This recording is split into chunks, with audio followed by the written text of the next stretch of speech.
देखिए, मैं कोई ज्ञानी नहीं हूं, पर ज्ञान का प्रेमी जरूर हूं। मैं कोई साइंटिस्ट नहीं हूं, पर लाइफ में एक्सपेरिमेंट जरूर करना हूं और उससे सीखता भी हूं। मेरे विचार एप्रीहेंशन से नहीं, ऑब्जर्वेशन से बनते। शिक्षा का महत्व मैंने बचपन से ही देखा है। मेरे माता पिता का मानना था कि ज्ञान वो इन्वेस्टमेंट है जिसका डिविडेंड यानी मुनाफा जीवन के अंत तक मिलता रहता।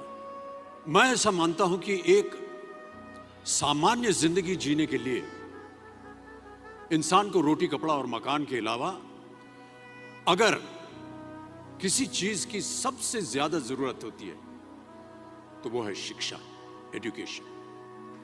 आपके पास यदि धन है तो आप उसे गोल्ड में कन्वर्ट कर सकते हैं।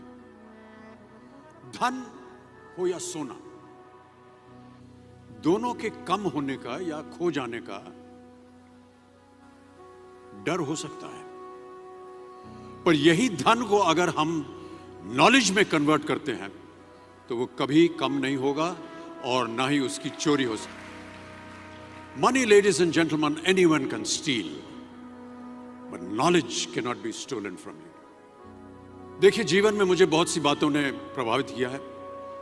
मेरे ये अनुभव सुनने में शायद साधारण लगे, पर इनमें छिपा सार असाधारण है, अनमोल है।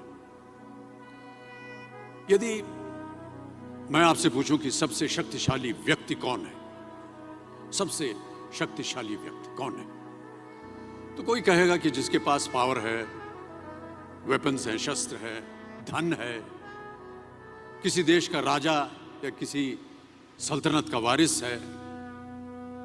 मेरा ऐसा मानना है कि वेपन्स, मनी किसी को पावरफुल नहीं बनाते, या अगर बनाते भी हैं तो कुछ समय के लिए ही बना पाते हैं।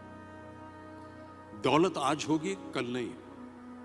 शस्त्र का ज्ञान तभी तक काम आएगा जब तक वो शस्त्र चल सकता है। Once it is used it becomes absolute. पर शास्त्र का ज्ञान कभी नहीं रुकता। Knowledge can never be obsolete. शास्त्र ज्ञान शस्त्र ज्ञान से ज्यादा असरदार, प्रभावशाली और शक्तिशाली होता है। अब देखिए, एक राजा ने कितने राज्यों पर विजय प्राप्त की, कौन कौन से शस्त्रों का इस्तेमाल किया, कितने सैनिक थे, यह शायद आपको याद न हो, पर जीरो की खोज किसने की, बल्ब का आविष्कार किसने किया, राष्ट्रगान किसने लिखा, ओथेलो, मैकबेथ की रचना किसने की, ये आपको जरूर याद रहेगा। इतिहास गवाह है कि एक राजा अपनी शक्ति के बल पर केवल वहीं तक पूजा जाता है जहां तक उसका साम्राज्य फैला होता है। वो केवल अपनी प्रजा का प्रिय होता है। पर अपने ज्ञान की कीर्ति फैलाने वाले Albert Einstein, William Shakespeare, Rabindranath Tagore सिर्फ अपनी जन्मभूमि में ही नहीं बल्कि पूरे विश्व में पूजे जाते हैं। संपूर्ण मानव जाति के लिए वो प्रेरणा स्रोत बनते हैं। इसलिए आप सबसे मेरा आग्रह यही है कि सीखते रहिए। ज्ञान का धनी व्यक्ति हमेशा ही सम्मान और आदर योग्य होता है, क्योंकि ज्ञान वो कवच है, वो शील्ड है जो आपके जीवन में आने वाली कठिनाइयों से आपकी रक्षा करेगा। फिर किसी भी शस्त्र की आपको आवश्यकता नहीं होगी। Never stop learning, because learning never stops.